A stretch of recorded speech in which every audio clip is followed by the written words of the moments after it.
ગાંધીનગર જિલ્લાના કલોલ તાલુકાના પીએસ ગામ નજીક કરુણ ઘટના સામે આવી છે। મૂળ મહેસાણા જિલ્લાના તળેટી ગામના સંગીતાબેન અને તેમની દીકરી નેહા પ્રજાપતિના ઘરે પીએસ ગામે રહેતા હતા। સંગીતાબેન તેમની દીકરી નેહાની 2 વર્ષની દીકરીએ કલોલ નજીક નર્મદા કેનાલમાં ઝંપલાવી આપઘાત કર્યો હતો।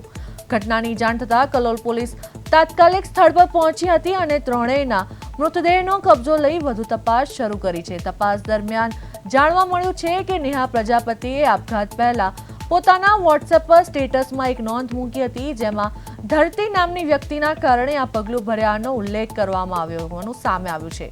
પોલીસે સ્ટેટસ સહિત તમામ પાસાઓને ધ્યાનમાં રાખી ઘટનાની ગંભીરતાપૂર્વક તપાસ હાથ ધરી છે। કલોલના પિયજમાં માતા પુત્રી અને દોહિત્રીનો આપઘાત। મૂળ મહેસાણાના સંગીતાબેન અને દીકરીના ઘરે રહેતા હતા। સંગીતાબેન તેમની દીકરી અને પૌત્રી સાથે આપઘાત કર્યો। કલોલ નજીક પીએચ ખાતે કેનાલમાં ઝંપલાવ્યું। આપઘાત પહેલા સોશિયલ મીડિયામાં મૂકી પોસ્ટ। કલોલના પીએચમાં માતા પુત્રી અને દોહિત્રીની આપઘાતની ઘટના સામે આવી।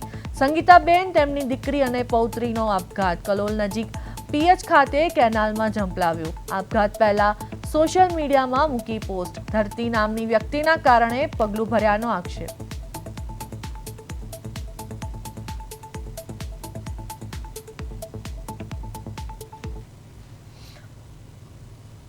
તો આ સાથે અમારા સંવાદદાતા મનોજ યોગી ફોન લાઈન પર જોડાયા છે। જી મનોજ યોગી, કલોલ નજીક પિયજમાં માતા પુત્રી અને દોહિત્રીના આપઘાતની ઘટના સામે આવી છે, શું છે આ મામલે સમગ્ર વિગત?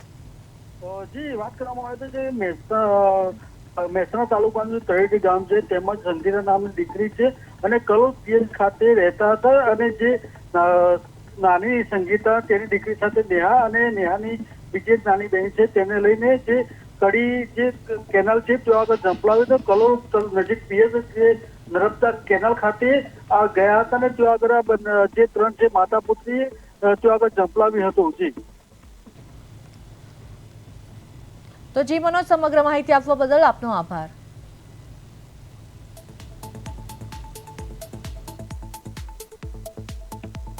પુત્રી અને દોહિત્રીએ આપઘાત કર્યો છે। આપઘાત પહેલા સોશિયલ મીડિયા પર પોસ્ટ મૂકી હતી। કલોલના પીએચ નજીક આપઘાત કર્યો। કલોલના પીએચમાં માતા પુત્રી અને દોહિત્રીનો આપઘાતનો બનાવ। મૂળ મહેસાણાના સંગીતાબેન દીકરીના ઘરે રહેતા હતા।